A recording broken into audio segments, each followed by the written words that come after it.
আজকে আমরা দেখব তৃতীয় পর্যায়ক্রমিক মূল্যায়ন 2025-এর জন্য ষষ্ঠ শ্রেণী বিজ্ঞান প্রশ্ন।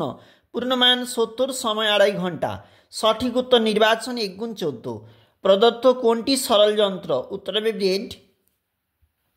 তারপর দেখো, স্কুলে স্বাধীনতা দিবসে পতাকা উত্তোলনের সময় যে সরল যন্ত্রটি ব্যবহৃত হয় কপিকল। অক্টোপাস কি জাতীয় প্রাণী? মোলাস্কা। কলা গাছ একটি একবীজপত্রী।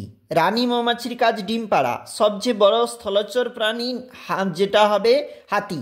কোন বর্জ্য পদার্থটি মাটিকে দূষিত করে না? কলার খোসা। তেজস্ক্রিয় বর্জ্য পদার্থ হলো ইউরেনিয়াম।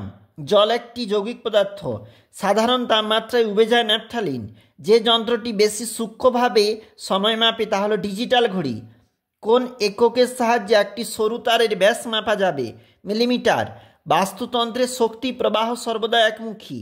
বর্তমানে শক্তির চাহিদার বেশিরভাগই আসে জীবাশ্ম জ্বালানি থেকে। দেখো, শূন্যস্থান 1x7। তৃতীয় শ্রেণী লিভারে যান্ত্রিক সুবিধা 1-এর কম। আম পাতাতে জালিকাকার শিরাবিন্যাস থাকে। শীত পড়লে যে সকল প্রাণীরা শীতের দেশ থেকে গরমের দেশে চলে আসে তাকে পরিযায়ী পাখি বলে। বাড়ির ফেলে দেওয়া জিনিসপত্রকে বলা হয় বর্জ্য পদার্থ। দেখো, দ্রবণ সমান দ্রাবক প্লাস দ্রাবক। 1 মিটার সমান 100 সেন্টিমিটার। ঘর্ষণ চলমান বস্তুর গতিকে সর্বদা কমিয়ে দেয়। ঠিক ভুল বলেছে। একটা পেরেক অপেক্ষা স্ক্রু সুবিধা অনেক বেশি। ঠিক। চিংড়ি এক প্রকার মাছ। ভুল। পুরুষ মশা রক্ত খায়। ভুল। প্লাস্টিক যেখানে সেখানে ফেলা উচিত। ঠিক। যেখানে সেখানে ফেলা উচিত নয়। ঠিক। ধাতু তাপ ও তড়িতের কুপরিবাহী। ভুল।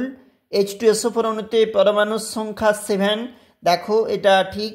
আর কোন বস্তু স্থিতি ও গতি হলো আপেক্ষিক, এটা হবে ঠিক। দেখো, 1x7 বলেছে। তোমার মা রান্না করার সময় ব্যবহার করে একটি সরল যন্ত্র সাঁড়াশি। ম্যালেরিয়া রোগের জন্য জীবজগতের কোন রাজ্যে রাখা হয়? উত্তরটা হবে প্রোটিস্টা। পশ্চিমবঙ্গের কোন অঞ্চলে বাঘের জন্য বিখ্যাত? সুন্দরবন। এছাড়াও দেখে নাও, খাদ্য লবণের যেমন সংকেত NaCl, এগুলো দেখবে। আর এগুলো রয়েছে 2 নাম্বার আর এগুলো রয়েছে 3 নাম্বারের জন্য।